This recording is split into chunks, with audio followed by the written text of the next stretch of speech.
Société civile de placement, SARL, SARL familiale, SAS, SCI. Il y a beaucoup de types de sociétés qu'on peut utiliser en investissement immobilier. C'est la jungle. J'ai décidé aujourd'hui de vous donner les pépites dans ces différentes sociétés pour vous permettre de choisir et d'aller plus loin en immobilier.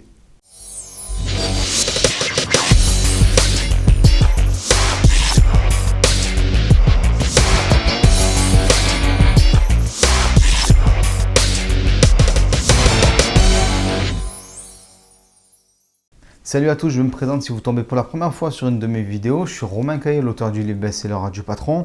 Il y a plus de 100 vidéos qui traitent de l'immobilier sur la chaîne. Elle commence à être bien mature maintenant. Donc c'est le moment, si tu arrives pour la première fois ou si tu n'as pas encore vu les 100 vidéos, on a traité beaucoup de sujets et je pense que ça va te permettre de progresser. Donc jette-y un petit coup d'œil. Mais pour aujourd'hui, on va parler des types de sociétés pour investir en immobilier.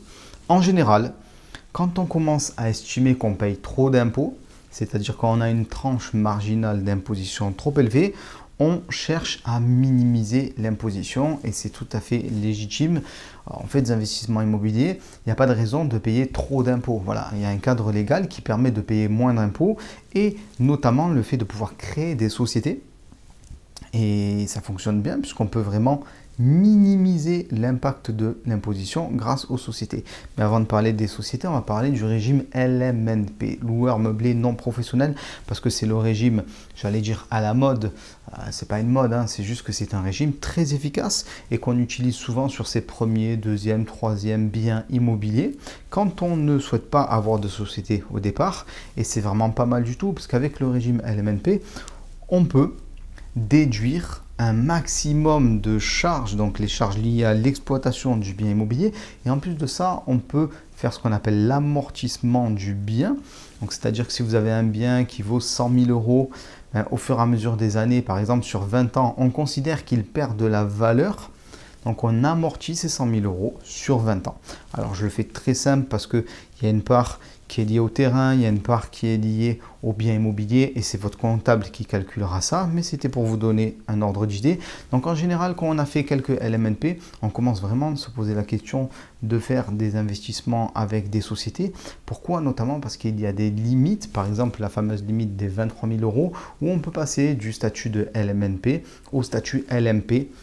Il y a différents critères, mais je simplifie, c'est pour vous donner cette notion-là. Dès que vous allez aller vers les 23 000 euros, il faut vous poser la question, est-ce que je ne suis pas en train de glisser doucement vers le LMP?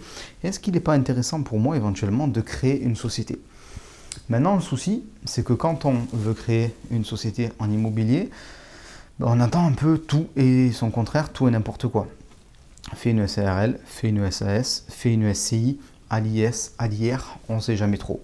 Donc on va parler de ces différentes sociétés.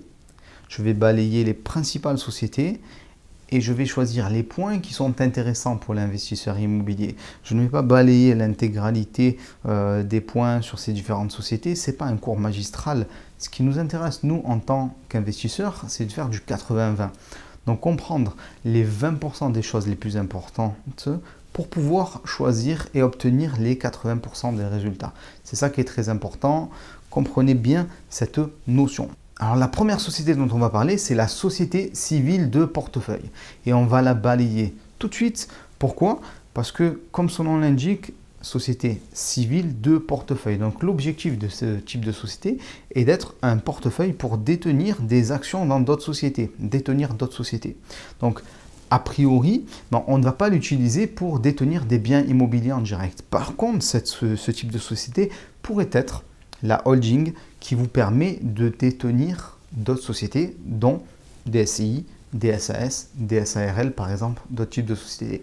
Donc, les sociétés civiles de portefeuille ne détiennent pas les biens immobiliers en direct. Ça, il faut le comprendre. Et hop là, on la met à l'écart. Deuxième type de société, c'est la SARL de famille. On n'en parle presque jamais. Et pourquoi je parle maintenant, tout de suite, aujourd'hui, de ce type de société? C'est parce qu'il est possible de faire de la location meublée en société avec une SARL de famille, tout en restant à l'impôt sur le revenu. Ce qui est plutôt intéressant, puisque par exemple, si vous faites de la location meublée avec une SCI à l'IS, vous ne pouvez pas rester à l'impôt sur le revenu, vous êtes obligé de passer à l'IS. Et dans certains cadres, quand on a une imposition sur le revenu qui est faible, quand on veut avoir plusieurs associés et investir dans un cadre familial, ça peut être intéressant. Aussi pour d'autres raisons, notamment pour gérer les plus-values. Donc quand on est à l'impôt sur le revenu, on a certains abattements quand on revend qui n'existent pas à l'impôt sur les sociétés. Donc ça peut être très intéressant d'utiliser ce type de société. Donc il y a vraiment un gros avantage à utiliser ce type de société. Il faut bien sûr demander des précisions à votre comptable parce que, comprenez une chose, il faut vraiment faire du sur-mesure quand on parle de création de société, quand on parle d'imposition. Personne n'est capable, au travers d'une vidéo, sans avoir étudié votre situation, de vous donner la réponse précise. C'est très important. Par contre, je vais vous donner une pépite qui est très intéressante et qui va vous permettre d'exploser ce seuil des 23 000 € en ce qui concerne les SARL de famille. Il faut bien comprendre que si vous avez deux associés qui sont chacun à 50%, vous allez pouvoir encaisser avec ce type de société jusqu'à 46 000 € tout en gardant le statut LMNP. Donc c'est très très intéressant de pouvoir créer une SARL de famille. Donc si vous êtes deux, là vous faites 2 fois 23 000 €. Si vous êtes 3, vous faites 3 fois 23 000 € et ainsi de suite. Donc les gens qui sont en train de se poser la question, là je sais que vous avez une pépite entre les mains et il faut l'utiliser correctement.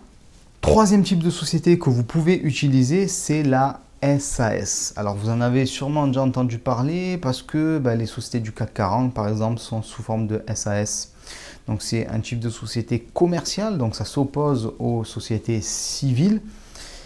Et vous avez une plus grande possibilité, en fait, de plus grande marge de manœuvre quand vous faites une SAS parce que vous pouvez faire du commercial. Exemple, vous avez un appartement en location de courte durée et vous décidez de mettre en place des services annexes, par exemple du tourisme, un service de voiturier, peu importe ça, c'est commercial. En théorie, vous n'êtes pas censé le faire dans une SCI et c'est pas en théorie, vous n'êtes pas censé le faire dans une société civile. Donc c'est l'avantage en fait de la SAS de pouvoir faire du commercial et d'avoir en fait une plus grande flexibilité en quelque sorte, c'est-à-dire que vous pouvez tout faire dans une société SAS. Donc ça c'est les bons points, ce sont les bons points de la SAS, mais il y a malheureusement un revers de la médaille. Premier revers de la médaille, c'est que souvent les banques sont un peu hésitantes à financer des biens immobiliers via une SAS. Elles ne comprennent pas forcément tout le temps le schéma. Alors c'est là que c'est intéressant donc d'avoir un comptable qui peut expliquer tout ça. Mais comme ce n'est pas forcément courant, elles ne le comprennent pas forcément. Et il y a d'autres problèmes qui sont cette fois malheureusement beaucoup plus impactants pour nous parce que bon, si la banque n'a pas compris, on va lui réexpliquer. Ce n'est pas forcément un problème, on peut toujours s'en sortir. Par contre, là où c'est problématique, c'est que souvent, les taux de crédit vont être 0,5 à 1% plus chers si vous investissez avec une SAS. Et en plus de ça, vous allez avoir des durées qui vont être moins longues. Souvent, on va vous prêter sur 15 ans et on va avoir de grosses difficultés à vous prêter sur 20 ans. Et sur 25 ans, c'est pas mission impossible, mais en tout cas, c'est délicat. Donc, il faut bien comprendre que c'est quand même plus difficile d'investir en immobilier et de surtout se faire financer quand on a une SAS comparativement notamment à une SCI. Donc, dans le cadre de la SARL aussi, il peut être difficile de se faire financer, un petit peu plus difficile et les taux peuvent être aussi plus élevés. Pareil, parce que une SARL peut aussi faire du commercial. Donc, il faut bien avoir ces notions-là. De toute façon, il n'y a jamais de solution qui est idéal où vous avez l'intégralité des avantages. Mais mine de rien, il reste la SCI à l'impôt sur les sociétés. Et pour moi, c'est le type de société qui présente le meilleur mixte avantage-inconvénient. Le seul inconvénient, pour moi, c'est qu'on ne peut pas faire de commercial. Voilà, c'est réglé. Mais à titre personnel, je ne propose aucune prestation dans tous mes appartements. Et en toute sincérité, si vous faites de la location de courte durée, si vous faites de la coloc, si vous louez en meublé classique, si vous louez en nu, si vous louez des parkings, même des immeubles, il y a très peu de possibilités, de probabilités que vous proposiez des services commerciaux en face. Donc, il n'y a pas forcément d'intérêt à avoir la SAS et vous allez avoir un intérêt d'avoir une SCI à l'IS pour plusieurs raisons. Premièrement, elle vous coûtera moins cher à la création et aussi les différents frais au fur et à mesure de sa vie. Donc ça, c'est quelque chose qui n'est pas négligeable parce que sur 10 ans de comptabilité, peut-être vous allez vous retrouver avec 5 000, 6 000 euros de différence au bout d'un moment ou un autre. Au bout de 10 ans, je préfère que ces 5 000, 6 000 euros soient dans ma poche plutôt que dans la poche de quelqu'un d'autre. Ça, c'est le premier point. Deuxième point, vous allez vous faire financer plus facilement. Crédit obtenu plus facilement, meilleur taux d'intérêt, durée plus longue. Donc il n'y a pas match en quelque sorte. C'est très clair, c'est très simple. La SCI est beaucoup plus avantageuse à ce niveau-là. Vous gardez aussi le statut de société à l'impôt sur les sociétés. C'est-à-dire qu'il y a un caisson étanche entre vos revenus personnels. Imaginons que vous ayez un revenu assez important et une tranche marginale d'imposition à 30%. Vous allez vous retrouver avec une imposition vraiment très importante si vous continuez à faire vos investissements en nom propre, alors que là, vous créez votre SCI à l'IS et c'est comme si vous repartez à zéro, entre guillemets, puisque la SCI est une nouvelle personne, une personne morale qui vient détenir les biens à votre place et jusqu'à 38 000 euros, par exemple, de bénéfices, il n'y aura que 15% d'impôt sur les sociétés.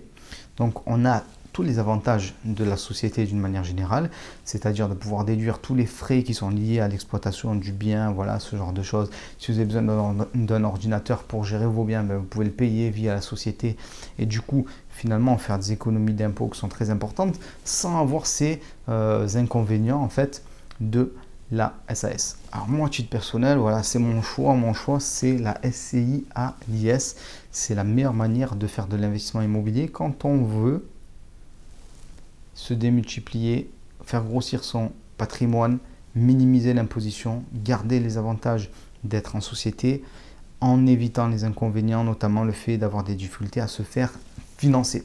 Voilà, donc c'était pour vous donner un petit panorama des différentes sociétés qui existent et vous donner seulement les informations qui sont intéressantes pour l'investisseur immobilier. Il ne faut pas se noyer dans la multitude d'informations. Une des qualités d'un investisseur immobilier qui réussit et d'un entrepreneur qui réussit, c'est de savoir choisir les bonnes informations et de prendre, voilà, de tirer juste la bonne information et de s'en servir pour son cas personnel. Donc je pense que là, vous avez des billes supplémentaires pour pouvoir travailler. Si vous avez des informations complémentaires, n'hésitez pas à la mettre en commentaire. Et aussi, j'ai prévu pour vous une vidéo bonus et même plusieurs en fait. Première vidéo, c'est un séminaire d'1 heure immobilier gratuit. Voilà, il est tout nouveau. Il a été tourné en avril 2019. Donc, si vous n'étiez pas dans la salle, vous l'avez vu nulle part. Profitez-en. Et une série de vidéos pour compléter votre formation en immobilier. On se retrouve de l'autre côté. Ciao!